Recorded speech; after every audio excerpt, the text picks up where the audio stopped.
Hi, herzlich willkommen zurück beim Ludus-Tarot. Ich heiße Nina und war jetzt einen Moment lang raus und habe nicht Karten gelegt, war mit anderen Sachen befasst und das war auch gut so, war auch für mich ganz wichtig. Jedenfalls habe ich jetzt ein paar Versuche, ehrlich gesagt, schon gemacht, um dieses Reading aufzuzeichnen. Ich habe gemerkt, das ist total schwer für mich reinzukommen, weil ich irgendwie angespannt bin und ich weiß es nicht, irgendwie kam es nicht richtig durch. Aber gleichzeitig ist dieser Impuls jetzt wieder da, eine Legung zu machen. Und ich habe das Gefühl, dadurch, dass ich das jetzt einfach mal ehrlich ausgesprochen habe, dass ich ein bisschen unlocker bin, so, ist es besser. Okay, vielleicht ist das Teil der Legung. Ich weiß es nicht genau. Irgendwie ist es eine Sache auch, also ja, immer bitte mit gesundem Skepsis, gesundem Alter, gesundem Zweifel und gesunder Skepsis meine Legungen schauen und gucken, ob irgendwelche Botschaften dir weiterhelfen oder nicht. Manchmal sind die Geschichten relativ dicht und dann kann es sein, dass man trotzdem irgendwas hört, irgendein Wort oder sowas, was einen weiterbringt. Habe ich auch so teilweise wahrgenommen, dass Leute sagen, ich gehe mit der Geschichte überhaupt nicht in Resonanz, aber irgendetwas war doch für mich dabei und das ist total schön zu hören oder zu lesen, wenn ihr einfach für euch was mitnehmen könnt und das nicht so streng auf irgendwelche. Also ich mache keine Prognosen in der Regel, also kann ich halt einfach nicht. Ich kann einfach nur reflektieren und assoziieren, was ich mit den Karten in dem Moment verbinde oder was mir teilweise durchkommt und habe da nicht so sehr den Blick in irgendwelche besonderen Zukunftsszenarien. Aber jetzt haben wir es mit dem Zweifel gehabt, das war ganz interessant. Also ich musste mit einem Zweifel kämpfen, um doch diese Legung jetzt anzufangen und durch etwas durchzudringen. Was mache ich? Ich bin völlig ungeschickt gerade.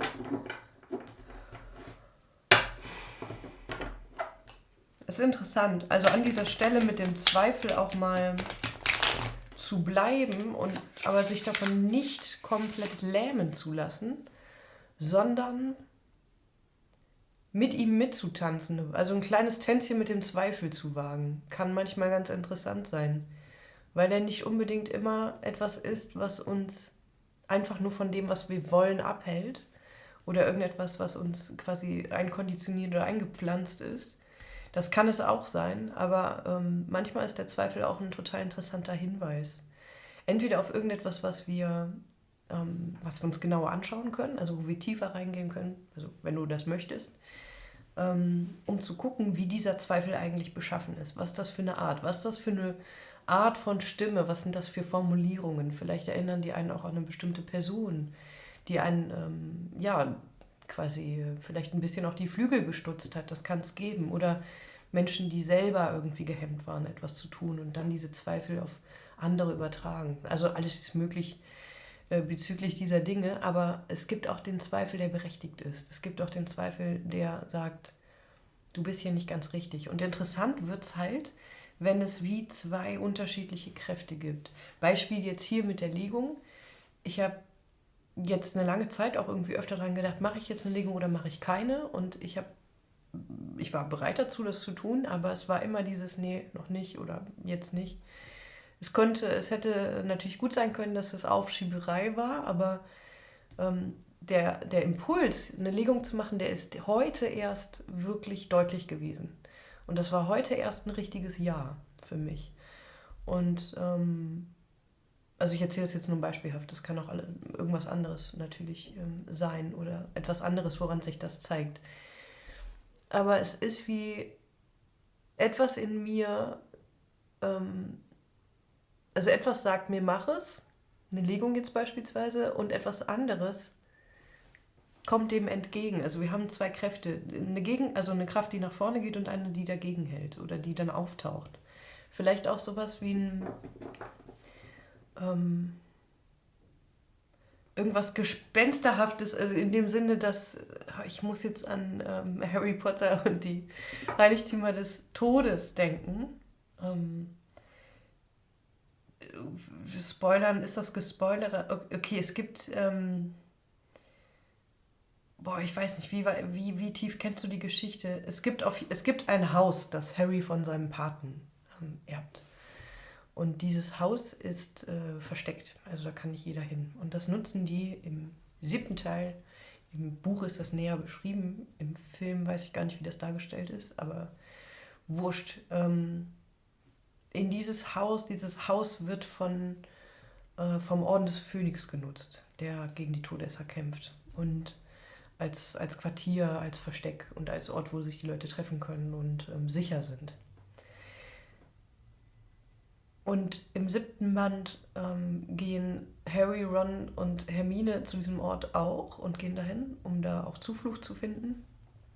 Und sind sich aber nicht so ganz sicher, was da alles für mögliche Schutzzauber hinterlegt wurden, um bestimmte Leute davon abzuhalten, da einfach reinzuspazieren. Und da gibt es eben einen Zauber, der im Grunde so ein bisschen mit dem Gewissen spielt von einem, der, wie es zu diesem Zeitpunkt für die Leute halt irgendwie State of the Story ist, den Orden wohl verraten hat. Und also mit diesem schlechten Gewissen von der einen Figur spielt dieser Schutzzauber. Und da baut sich halt ein Mensch, der getötet wurde, eine Figur, die getötet wurde, baut sich wie ein Gespenst, wie eine Rauchwolke auf und rennt quasi mahnend auf den Menschen zu, der in dieses Haus halt eindringen könnte.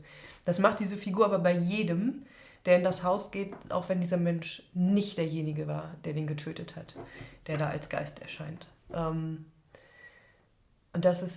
daran musste ich gerade so stark denken, an dieses, also es ist etwas, was eine reale Hemmung, wie ich gerade den Satz auch nicht kriege, also so eine reale Hemmung, etwas, was wirklich irgendwie bremst und schockiert vielleicht oder in irgendeiner Weise verlangsamt oder einhalten lässt,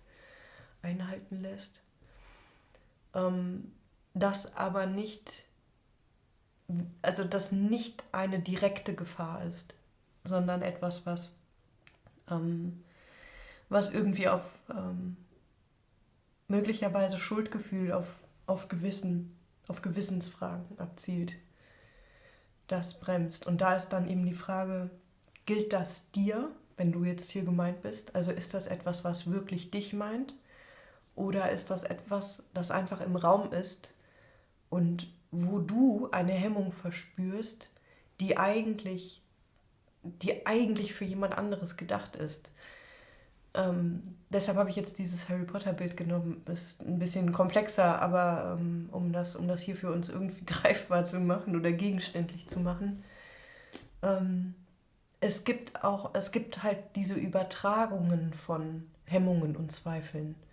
Und wenn du sehr sensitiv bist, dann kann es sein, dass du Dinge spürst, die mit dir absolut nichts zu tun haben oder mit deiner Geschichte, aber die halt irgendwo im menschlichen Feld herumschwirren und von denen du dich möglicherweise stark beeindrucken lässt. Und es ist halt voll interessant zu gucken, wie ist der Zweifel beschaffen, woraus ist der und wo landet der bei dir und mit welchem Ohr wird das gehört? Ist das dein eigenes Ohr, also ist es dein individuelles Ohr, inneres Ohr? Hat es wirklich was mit deiner Geschichte zu tun oder mit dir, mit deinem jetzigen Zustand, mit dem, was du möchtest, was für dich der richtige individuelle Weg ist?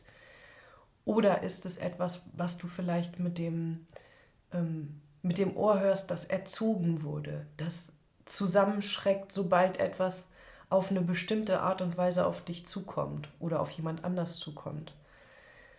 Es kann wie so mitgehemmt sein. Vielleicht gibt es jemanden, mit dem du stark verbunden bist oder warst, der oder die sich stark hat beeindrucken lassen von Konventionen oder von irgendwelchen, davon, dass einem eingeredet wird, dass man etwas nicht machen soll. Weil Menschen halt vielleicht zu irgendwas eine besonders starke Meinung haben oder auf eine Weise etwas dämonisieren oder was auch immer es ist. Also ich weiß nicht, bringen hier Beispiele was? Vielleicht ziehe ich mal ein paar Karten. Aber ich habe das Gefühl, es ist dieses Grundgefühl von, vielleicht ziehe ich auch keine Karten. Doch, okay, ich soll Karten ziehen. Okay, wir haben die 4 der Kelche. Und eine umgedrehte, die soll ich noch umgedreht lassen, okay. Hier haben wir im Grunde die Hemmung oder die Ablehnung oder das Nicht-Annehmen von etwas visualisiert. Diese Karte wird häufig negativ gedeutet im Sinne von, da lehnt jemand etwas ab, was ihm gegeben wird und das ist eigentlich was Tolles. Es kann aber auch bedeuten, dass man die Schotten an der Stelle dicht macht, also dass du vielleicht an der Stelle dich auch verschließt vor irgendeinem Eindruck, vor irgendeinem Gefühl. Also ein Kelch ist erstmal ein Gefühl, völlig wertfrei, ob es ein schönes oder ein weniger angenehmes Gefühl ist.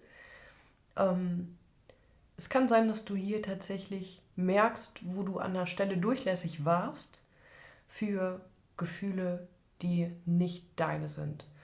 Und es ist möglich für andere ein bisschen mitzucontainen oder auch das irgendwie sehr konkret und sehr elaboriert zu machen oder sehr entschieden zu machen.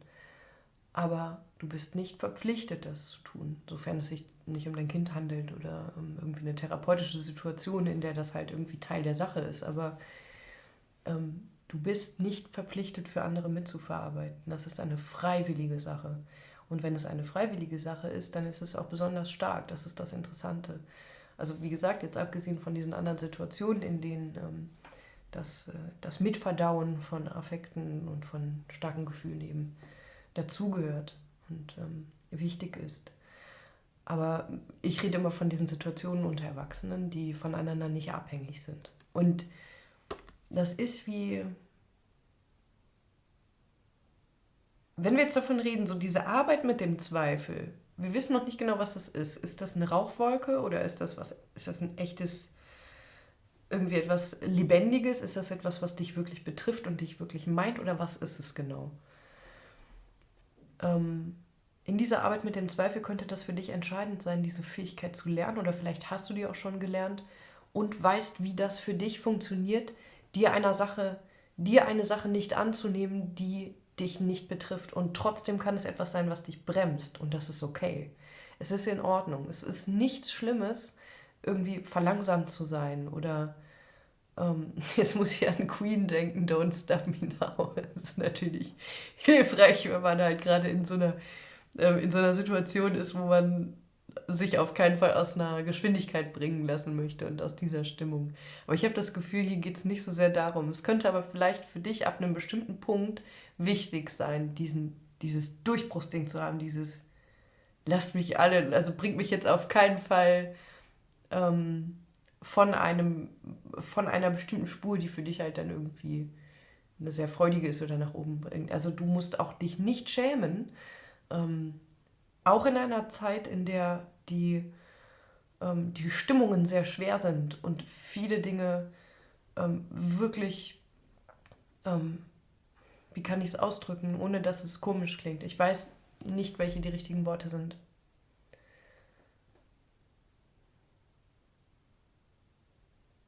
In der Menschen zu Recht erschüttert sind, viele Menschen erschüttert sind, heißt es trotzdem nicht, dass alle jetzt eine bestimmte Form der Betroffenheit performen müssen. Das ist sogar oft überhaupt nicht hilfreich oder hilft niemandem. Pseudogefühle, also dieses, dass man Pietät in manchen Situationen zeigt, ist wichtig. Ich will das nicht gegeneinander ausspielen, aber es gibt halt die Version, die wirklich ernst gemeint ist und aufrichtig ist und ich glaube, die ist in der Regel die richtige.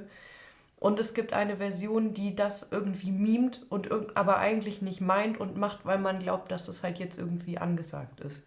Und das ist oft etwas, was Menschen, die unter einer Situation leiden, gar nicht so sehr hilft. Also bringe ich jetzt irgendwie mit rein, kannst du auch anders sehen, aber ich glaube, es ist wichtig, dass Menschen, auch gerade wenn die Sachen sehr chaotisch schwer und teilweise unerträglich sind, dass Menschen an ihrem ehrlichen Punkt sind und bleiben. Und wenn es für dich gerade von Queen Don't Stop Me Now ist, dann mach das, dann sei das und genieß es und fühl dich nicht deshalb schlecht. Es muss immer, also Stimmungen, allgemeine Stimmungen balancieren sich und auch individuelle Stimmungslagen balancieren sich durch ihre Variabilität, also durch verschiedene Frequenzen, die einander eben überhaupt nicht ausschließen, sondern parallel zueinander existieren können. Man muss nicht in einer irgendwie wie auch immer vorgestellten reinen Stimmung sein oder puren Stimmung sein. Das ist Kokolores. Es kann einfach vieles nebeneinander geben und es ist okay. Und wenn man das irgendwie körperlich aushalten und containen kann, dann ist man eben an genau allen Stellen auch empfänglich für Veränderungen, für neue Schwünge, für Möglichkeiten, dass etwas transformieren kann. Das ist im Grunde auch kollektives, emotionales Zeug transformieren. Dass du es aufnehmen kannst, dass du es beantworten kannst, dass es sich in dir verändert und du es anders rausgibst. Das ist Containen. So, und das so kann auch sein eben, dass du halt in einer Frequenz bist, in der du Freude erlebst und das ist etwas, was, also es ist nicht verboten. So. Und hier mit den 4 der Kelchen, es ist wie,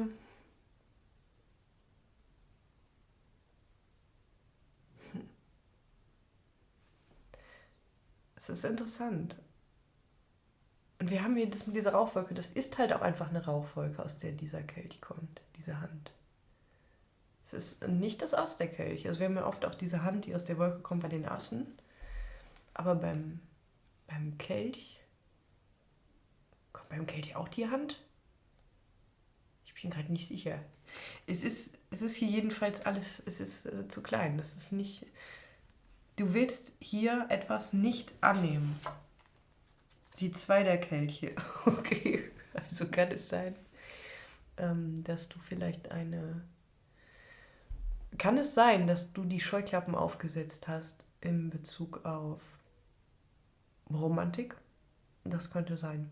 In Bezug auf irgendetwas, was mit Zweisamkeit, mit Zweierbegegnung zu tun hat. Mit einer Begegnung in Intimität.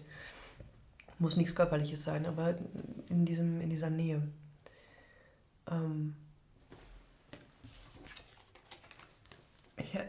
Ich sehe schon was.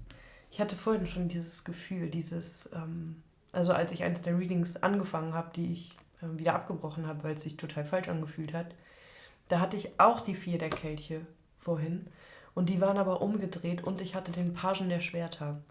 Und ich hatte sofort diese Assoziation von generell irgendwie nicht auf einen emotionalen Zug aufspringen oder nicht auf einen bestimmten sentimentalen Pfad, der dir vielleicht gereicht wird. Also irgendwie, es ist wie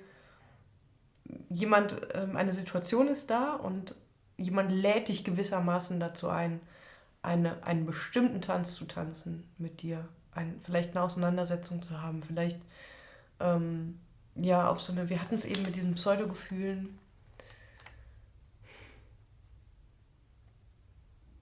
dich in irgendeine Kommunikation oder irgendeine Situation zu bringen, in der Gefühle auf eine bestimmte Art und Weise im Grunde nicht richtig bewegt werden. Oder wo du vielleicht das Gefühl haben könntest, das passiert immer auf dieselbe Art. Vielleicht werden in dir auch Schuldgefühle ausgelöst. Oder vielleicht versucht jemand Schuldgefühle in dir auszulösen. Es ist wie, du willst irgendeine Platte nicht nochmal auflegen. Du willst irgendeinen Tanz nicht auf die gleiche Weise tanzen. Und mit diesem Pagen der Schwerter war es halt irgendwie irgendwie hast du hast dir eine Schneise geschlagen. So, jetzt ist es so. Aber was ist das mit diesen 2 der Kelchen? Ich bin mir jetzt überhaupt nicht sicher, ob sich das darauf beziehen könnte. Mäßigkeit. Okay, Kelchalarm, Alter. Okay, Mäßigkeit. Was hat das miteinander zu tun? Ablehnung von Begegnungen oder Gefühle teilen, mitteilen, Kommunikation und Begegnung. Das sind 2 Pole, so auf der Skala. Das sind 2 völlig unterschiedliche Dinge, die man machen kann. Wir hatten es eben mit dem Pfad und mit dem Zweifel. Okay, hier geht es vielleicht tatsächlich, also wir haben das hier mit dem Pagen der Schwerter alles nicht. Es sind hier einfach heute nur Kelche so unterwegs.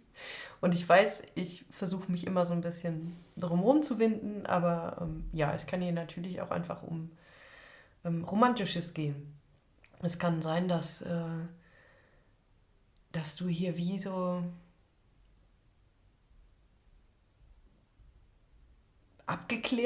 so ein bisschen abgeklärt bist. Und hier ist aber auch, hier ist noch da ist ein Raum der Wünsche, das hatten wir schon mal mit dem Raum der Wünsche. Beziehungsweise ich kann mich daran erinnern, dass es in den Kommentaren vorgekommen ist. Wir hatten die Kammer des Schreckens, jetzt haben wir den Raum der Wünsche. Abgeklärt, kein Bock drauf, mache ich nicht. Wäre aber doch ganz schön. So, das sind die die zwei Seiten. Und die Mäßigkeit, die sofort gefallen ist, als ich gefragt habe, was hat dieser ganze Schissel hier miteinander zu tun? Was haben die hier miteinander zu tun? So weiter können die eigentlich nicht auseinander sein. Fliegt mir hier die Mäßigkeit. Und die sagt im Grunde, Abstand und Nähe müssen überhaupt nicht so streng bemessen sein. Es muss nichts Choreografiertes sein, sondern es ist ein freies Fließen zwischen Nähe und Distanz, was du hier mitgehen kannst, was du hier für dich machen kannst. Du kannst dich ein bisschen fluide werden sozusagen zwischen den beiden Extremen oder zwischen den beiden Polen in diesem Becken, das wir Begegnung nennen und Kontakt, oder diesem Ozean vielmehr, und dich der Sache annähern. So, das kann jetzt natürlich eine romantische Sache betreffen oder irgendeine andere Form von Begegnung oder irgendeine Freundschaft oder eben mit Beruf irgendwas, weiß ich nicht. Aber es kann auch sein, dass es dich und eine Sache betrifft, auf die du zugehst oder mit der du interagierst. Was auch immer es ist, da ist etwas, du in Bezug auf jemand anderes oder du in Bezug auf eine Sache, vielleicht etwas, was du machen möchtest. Und das ist quasi, das ist da, wo du jetzt guckst. Also für mich ist das jetzt quasi hinter der Kamera. Und irgendwo gibt es eine Schwelle zwischen dem, worauf ich jetzt gucke, und bei dir ist das jetzt, wenn du guckst, vielleicht hinter mir, sozusagen. Und ich stehe im Weg, nein, oder diese Karten legen, das ist, wir hatten es eben wirklich mit dieser Rauchfigur. Da ist etwas, wo du hin willst oder was dich interessiert, was dich lockt, was dich reizt, also wo du auf eine Weise dich drauf zubewegen willst, vielleicht auch einen Plan, den du gemacht hast oder eine neue Verhaltensweise. Ich weiß es nicht, was es bei dir ist. Es kann alles Mögliche sein, aber du möchtest etwas berühren. Und hast dich darauf zubewegt und da ist dann etwas, das baut sich zwischen dir und dem, worauf du dich zubewegen willst, auf. Und damit bist du dann erstmal konfrontiert. Und du siehst in dem Moment nicht, was dahinter ist, worauf du eigentlich zu möchtest. Du beschäftigst dich erstmal mit dem, was dazwischen gekommen ist. Und da ist die interessante Frage, wie machst du das genau? Versuchst du da durchzubrechen? Das wird nicht funktionieren, wenn du hier gemeint bist, weil wir haben hier die Mäßigkeit, das geht nicht, wir hätten hier jetzt sonst einen Ritter der Schwerter oder so liegen. Darum geht es nicht, sondern es ist wie, check erstmal, was dazwischen kommt, von dir will. Das könnte eine eigene Hemmung sein, das könnte eine äußere Situation sein, das könnte irgendwas sein. Oder einfach nur ein Gefühl. Und guck, was das ist. Weil es hier, und das kommt jetzt mega deutlich. Endlich mal was Deutliches in dieser Legung. Es ist wirklich ein Albtraum heute. Ich hoffe, es ist trotzdem was für euch dabei. Aber es ist für mich auf jeden Fall auch ein ziemliches Schwanken heute. Aber wie soll es anders sein bei so einer Legung? Also das kommt dazwischen. Das kommt zwischen euch, zwischen dich und jemand oder etwas anderes. Wenn du da jetzt durchbrechen würdest, dann... Jetzt kommt mir Break on through to the other side. Break on through to the other side. Also das ist es nicht. so ein guter Song. Oh Scheiße, was ist für eine Musik? Musik, ich muss gleich erstmal diese ganzen Songs hören. Also nicht einfach durchbrechen, nicht einfach nur daran vorbeirauschen und es auch nicht ignorieren, aber gleichzeitig sich davon auch nicht schocken lassen. Also nicht dich lähmen lassen, davon nicht dich zu sehr beeindrucken lassen. das ist es hier. Es ist, wie halte ich eine gewisse Zeit mit dem Zweifel, also mit dem, was dazwischen kommt, auf, um es zu verstehen. Weil es könnte etwas sein, was du nicht nur für diese Situation löst, sondern auch für alle weiteren. Weil du das Prinzip von dem, was zwischen dich und dem, wo du hin willst, kommt, weil du dieses Prinzip zu lesen lernst, weil du dekodierst, was es ist, was es von dir will, wie es aufgebaut ist und für wen es eigentlich gedacht ist oder für welchen Teil von dir vielleicht. Oder ob es gar nicht für dich gedacht ist. Hier geht es darum, das nicht zu scheuen, mit dem komischen Gefühl des Zweifels, den du vielleicht gerade gar nicht haben willst, doch in Kontakt und in Berührung zu kommen, in Kommunikation zu sein, aber auf eine Weise, wo du nicht ganz aus den Augen verlierst, wo du eigentlich hin willst. Darum geht es dann eigentlich. Also du lässt dich nicht verführen, dich da ewig drin zu dupen. Es ist super wichtig, dass du mindestens im Augenwinkel noch parat hast, worum es dir eigentlich geht. Aber dass du trotzdem dich um das kümmerst, was halt direkt vor dir ist. Und das verstehst. Weil es könnte sein, dass du es ein für alle Mal löst und dann in folgenden Situationen besser durchkommst. Es kann sein, dass es immer wieder hochkommt, aber du weißt, wie lange das dauert oder du weißt, dass du es vielleicht einen Moment einfach nur aussetzt und ein Gefühl durchrollen lässt und dann ist es weg und dann kannst du weitergehen. Du musst nicht die ganze Zeit da auch noch irgendwie mehr Krampf reinbringen, wo es eigentlich eine Rauchfigur ist, die für jemand anders gedacht ist. Und trotzdem betrifft sie dich in dem Moment, wo sie vor dir auftaucht und was mit dir macht. Aber du findest einen sehr geschickten eigenen Weg, um mit diesem Hemmnis umzugehen.